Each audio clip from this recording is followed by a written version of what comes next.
So let's continue with Julius Caesar Act II, Scene 2. We left off where Caesar agrees to stay at home because of California's dream. Enter Decius. Here's Decius Brutus. He shall tell them so. So they were just talking about calling Mark Antony, and at that moment Decius Brutus comes in, and Caesar says there's no need to call Mark Antony. We'll convey the message to Decius Brutus and he will tell the senators.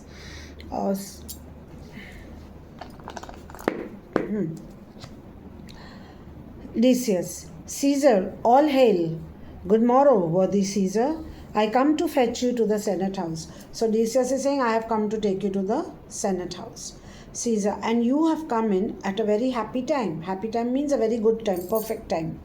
You have come in at a perfect time to bear my greetings to the senators. Greetings means not only my greetings, but you give my message to the senators. And what is his message? And tell them that I will not come today. Cannot is false. I dare not is falser. So he's telling him that tell them that I will not come to the Senate. Don't tell them I cannot come to the Senate, because I can come, but I don't want to come. Then I dare not, so I cannot come is false. I dare not means I'm scared is even falser. See, Caesar doesn't want to accept that he has become superstitious or that he's scared of anything. Caesar thinks that his name means fearlessness. So he's saying that I dare not is even more falser. Just tell them I will not come today. Tell them so, Decius. But California puts in a word and she says, say he's sick. So she's saying, please tell them that he's sick and he cannot come. Caesar. Shall Caesar send a lie? Have I in conquest stretched my arms so far to be afraid to tell the greybeards the truth? Means he say that I have conquered so many people. Means I have stretched my arms so far in conquest. For what reason? That I should get afraid to tell the greybeards, means the old senators, the truth. We see Caesar's arrogance over here. He does not speak with respect towards the senators. Decius, go tell them Caesar will not come. So he just says, go and tell them that Caesar will not come. Okay. Decius, most mighty Caesar, let me know some cause, lest I be laughed at when I tell them so. So he's saying, no, you give me some cause at least why you don't want to come. The cause is my will. I will not come. Caesar is saying, simple cause. Meri marji, meri ichha, my choice. I don't want to come. So he's saying the cause is my will. I will not come. That is enough to satisfy the Senate. I don't need to give them any other reason. But for your private satisfaction, because I love you. So he's saying that because I love you for your private satisfaction. So but for your private satisfaction and because I love you, I will let you know. California here, my wife, stays me at home. She dreamt tonight that she saw my statue, which like a fountain with 100 spouts did run pure blood, and many lusty Romans came smiling and did bathe their hands in it. And these does she apply for warnings and portents and evils immitent, and on her knee hath begged that I will stay at home today. So he has given the reason. He has explained to Decius that because I love you, I'm explaining it to you, that California has had a dream tonight that my statue was there. It was spouting like a fountain, and a fountain throws up water, but this fountain was throwing up my blood, and in that blood a lot of Romans came and they wet their hands with their in my pure blood. They came smiling and they bathed their hands in my blood. And she is saying that this is a bad sign, it's a bad omen, so I am not going to let you go. And because of her fear and fright, I have decided to stay at home. But as far as the senators are concerned, you have to just tell them that I choose not to come, so I am not coming. Decius, this dream is all misinterpreted. So he is saying, my God, this dream you have interpreted all in a wrong way. It was a vision fair and fortunate. Your statue, spouting blood in many pipes, in which so many smiling Romans bathed, signifies that from you great Rome shall suck reviving blood, and that great men shall press for tinctures, stains, relics, and cognizance. This by California's dream is signified.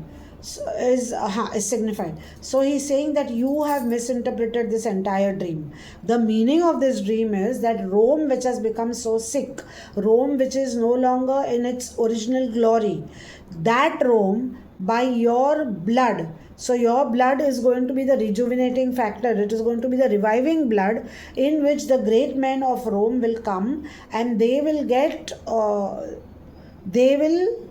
and your blood will revive the Romans and Rome, and all the great men of Rome, they shall crowd around you because they want to dip their handkerchiefs or in blood to get stains, marks of your blood on the handkerchief, or they will beg of you for some relic which they can keep as a memento in their houses. This is what is meant by California's dream. You have made an absolute misinterpretation. And this way, you have well expounded it. So Caesar is very happy with the interpretation which Decius has given. So can you all write down this interpretation in simple words which Decius gave of California's dream? I hope you know what is California's dream. No, it's very simply explained. Write down what Decius says. Decius gives us a flattering interpretation of California's dream. He says that Rome will get her blood rejuvenated with his blood. And it is Caesar who will revive the Roman Empire. It is Caesar who will revive the Roman Empire. Great men will crowd around Caesar for some memento from him. Great men will crowd around Caesar for some memento from him. They will compete with each other. They will compete with each other to stain their handkerchiefs in his blood, to stain their handkerchiefs in his blood, to keep as relics. So he is saying that this is the meaning of Caesar. And this way, you have well expounded it. Means you have interpreted my dream in a perfect manner. Decius, I have given you the correct interpretation.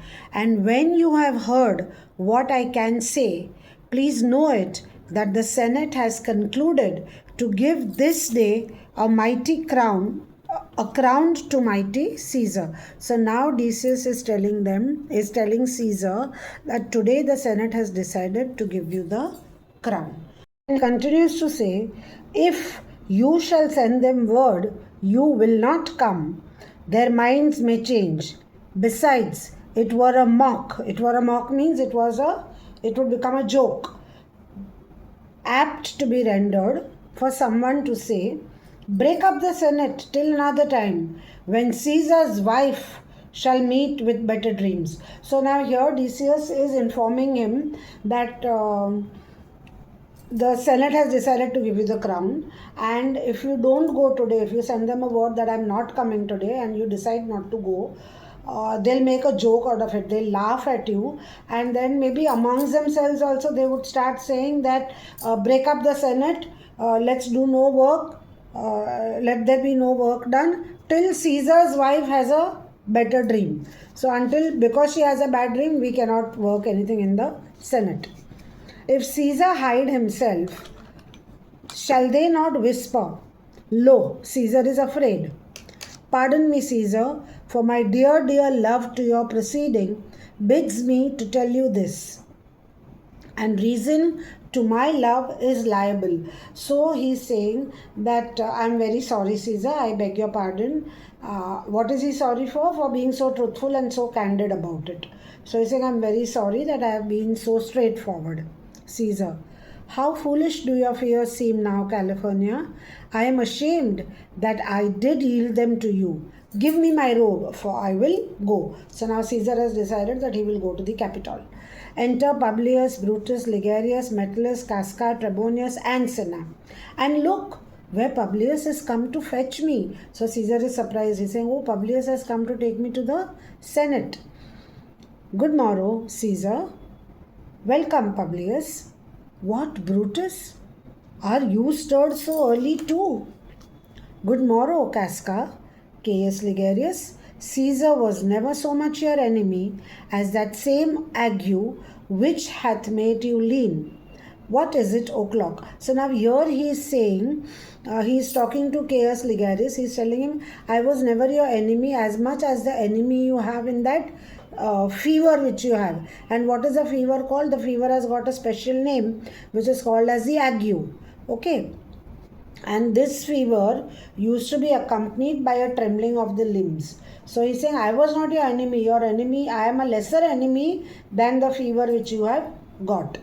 Okay, what is it, o'clock? Caesar, it has struck an 8. So Brutus gives him an answer that it is 8 o'clock. You remember 8 o'clock was the time that the conspirators had decided that they would go to Caesar's house so that they would get him to the Senate. So it is 8 o'clock.